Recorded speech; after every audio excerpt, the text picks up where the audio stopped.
When people hear that I have 3 kids at 23 and I had my first a few weeks after I turned 19, they always freak out and they tell me, why aren't you in the clubs? Why aren't you doing this? Why aren't you doing that? And I feel like they're projecting how they want their life to be onto me. That is a choice I made for my life. You learn so much from having children, and whether that's patience or understanding or whatever it is, I think I'm at the perfect time in my life to receive all of those lessons from my kids and pour back into them. Like, guys, you cannot watch that clip and argue that this woman should be in the clubs. Like, you look at her, you hear her voice, her very calming presence. Like, she loves being a mother. Nobody can refute that. And people online hate her for it. And it's all so ridiculous because, like she said in that clip, this is not something that Nara pushes on people. She literally just posts pictures of her kids sometimes. I don't even think she shows their faces. But mainly, she's just cooking. It's just her going to fashion shows and cooking and doing what she wants to do. She is living her life. She is making choices that align with her values. She literally does not care if you want to do the same thing or you follow her path, and yet people get so freaking angry. Howdy, listeners. This is your host, Random Nerd, on the Critical Thinking Nerd podcast. This episode is a full-length episode, and I will dive into the topic of motherhood. Ladies, this is for you, but also men, I encourage you to listen as well. I will also include my research in the episode description to share with you as well. Also, for you to research further for yourself. Let's dive in. As the opening dialogue shared, motherhood, especially with young mothers in 2025 society, have an extremely devastating and unfair quote-unquote look when they choose to have children. Motherhood in general is the cornerstone of society, of humanity, period. So let's ask this question. Why is motherhood at any age looked down on and criticized? At the core of it, society in general, but more specifically, mass media, influencers, societal status, even our own friends and family. So again, why? Another core reason, judgment by society. Researching through history before the 1900s, the industrial era, motherhood was largely unquestioned.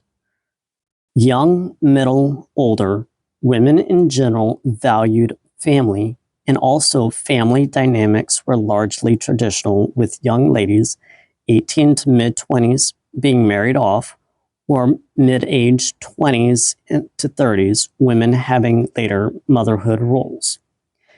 After the Industrial Revolution, and especially with World War I and World War II, women entered the workforce to support war efforts, keep U.S. domestic production going, and largely to ensure the U.S. remained sustainable. After the wars, and especially with the baby boom of 1946 to 1962, women's roles were traditional. Motherhood, house domestic roles. So let's ask this follow-on question. When did motherhood shift from domestic traditional roles to party girl? Using AI chat, I used the prompt, when was the shift from norm of motherhood to a more quote-unquote judgy society against motherhood? And the response was the following. 1960s to 1980s, the cultural pivot key shift. The 1960s marked a turning point driven by second wave feminism. The feminist movement pushed for women's rights to education, careers, and reproductive choice, while empowering it inadvertently framed motherhood, especially young motherhood, as quote-unquote limiting personal potential for some. Economic pressures, rising costs, and the shift to dual-income households made early motherhood less practical. Women were encouraged to delay parenting for financial stability. Media influence. TV and magazines began glorifying the, quote, modern woman, unquote, as independent and career-focused, subtly sidelining motherhood. Shows like the Mary Tyler Moore Show 1970s celebrated single working women, contrasting with earlier family-centric media. Emerging judgment. Young mothers, particularly those outside the middle or upper classes, started facing stereotypes of being, quote, unambitious, unquote, or, quote, trapped, unquote. The average age of first-time mothers crept up to 22 to 24 by the 1980s. Catch-22 begins.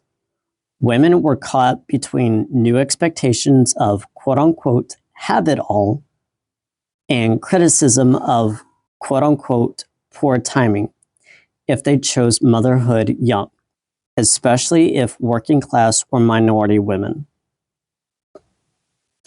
In addition, I came across this newspaper article from 1973. It is lengthy, so I will include the link in the episode description for you to read for yourself.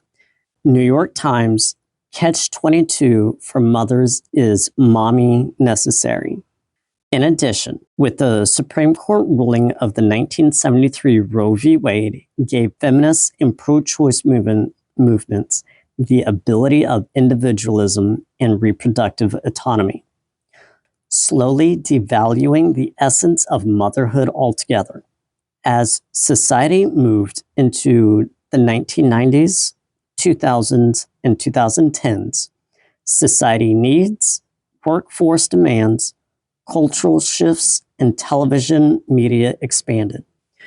With the 2007-2008 housing crisis and subsequent economic challenges, dual-income households became the norm and solidified as the next generations of the U.S. population grew. With the expansion of social media with Facebook, YouTube, Twitter, Vine, Snapchat, TikTok, and the expansion of daytime talk shows, women in general were told to have a career and to work over finding happiness with children. I want to emphasize, having children has its responsibilities with many ups and downs, but it is one of the greatest blessings and happiness parents can bring to the world. As society shifted towards women empowerment with leadership roles in workforce labor, several items inadvertently made women more susceptible to toxic workplace environments. Toxic leadership, judgment from colleagues, the pressures to work and not, quote-unquote, finding love, and last, which I think has had the most profound impact against women, the dating apps with the swipe culture, especially from COVID-era years.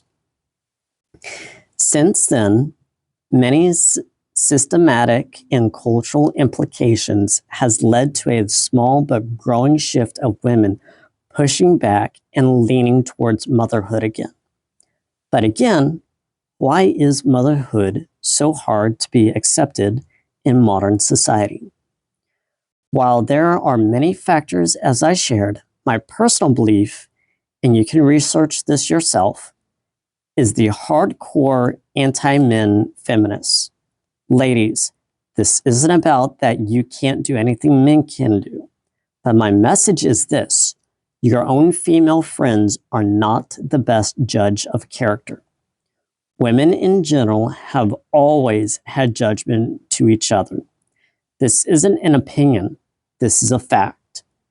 Another podcaster I listen to shares the psychological aspects of why women are always judging each other. Social media in general exploits that persecution of motherhood altogether. Motherhood in general in the United States society of 2025 will never be supported the way our society has in the past. Many videos online show breastfeeding in public as a disgust from both men and women, Yet society will accept and ogle women in provocative, even erotic clothing in public. Today, mothers face a catch-22, judged for being too young, too old, or child-free. It's like society is set up to criticize, not support. Here's a bold take, though. A crude joke on motherhood. Motherhood is like starting a business. Everyone's quick to judge your choices, but few stick around to support your success. And just when you think you're making it, society is ready to screw you over with impossible expectations. A quick recap from a 1977 Sesame Street episode on motherhood. For my older listeners, I hope this brings back memories. For my younger listeners, please take the time to listen and think critically. I've had a real long career. When it comes to thinking about what I would like people to remember about me, I was always trying to cover the base that nobody else was covering. What you doing, Buffy? I'm feeding the baby. See, he's drinking milk from my breast. The breastfeeding segments that we did on Sesame Street were quite normal. I know lately it's quite inflammatory. There's always somebody who has to sexualize it or weaponize it or something. But when I was in my second year of Sesame Street, I discovered that I was expecting. And when my baby was born, I returned to Sesame Street and I was breastfeeding off camera just throughout the day. I was doing 2 shows a day with a baby on my hip. So that's what happens. I suggested to the producers, could we do something on breastfeeding? That's a funny way to feed a baby. Well, lots of mothers feed their babies this way. Not all mothers, but lots of mothers do. The reason why I did that really was because when I woke up from delivering my baby, it was in the hospital. Over here on the table was a big basket of stuff from some formula company, and I preferred to breastfeed, but the doctors didn't understand about breastfeeding. They had not learned it. The formula companies were putting a lot of money into education and, in medical hospitals. There's no money involved in breastfeeding. Like natural music, it's free. Therefore, there's nobody making a fortune on it. So that's kind of the difference. And sometimes it's not as though there's somebody to blame for the things that you wish would change in the world. Sometimes, there's nobody to blame, so why don't I talk about it? And as he gets older, he'll need more and more different kinds of food to eat. But for right now, this is just fine. He's drinking his milk. That's nice. So where do we go from here? Society has eroded and devalued the essence and the idea of motherhood. Society in general has gone through various turbulences over the last 10 to 15 years, and more recently, the last 4 to 8 years. Many other factors play into successful and thriving relationships. Ladies, this part is for you. If you truly value motherhood, and whether you want children or not, value your relationships first. Listen to your instincts. If the guy doesn't show support or respect, do not rely on him to be a supportive partner and father to your children. Men, we have to be supportive to our ladies. Be respectful, responsible adults, and to support women with children.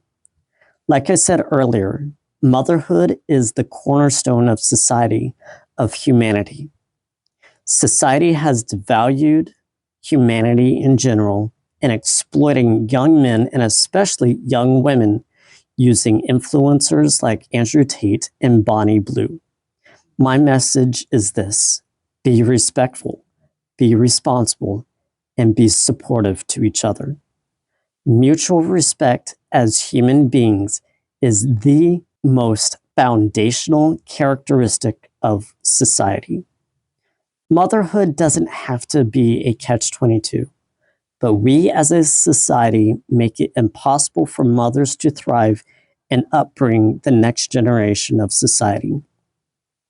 Many factors of society, politics, economics, relationships, Our views with each other through social media, through face-to-face interactions, shape and shift our views towards mothers and motherhood in general. I'm going to address each of the sexes, and I'm going to be blunt about this, even a bit brash. Ladies, I address you first. Don't spread your legs just because. Please relearn the value of yourself, to value your body. Children are a blessing and should be valued as such. Motherhood is a blessing and should be valued as such. What modern society has taught you and brainwashed you that getting pregnant is a hindrance. I tell you, you have been lied to. Please relearn the value of life and to value the blessings of children. Men, we have to do better. We have to be better. Society has devalued women. Society is emasculating men. Motherhood may be the cornerstone of humanity, but it is our job to be supportive partners, to support our mothers, to support our children. Motherhood in general should never be demonized. I end the episode with this challenge. Starting now in your daily life, what can you do to rebuild the value of motherhood and treat it as a blessing, not a burden? Share your story, idea, or your comments in my X post of this episode. I will include the post link at the bottom of the episode description.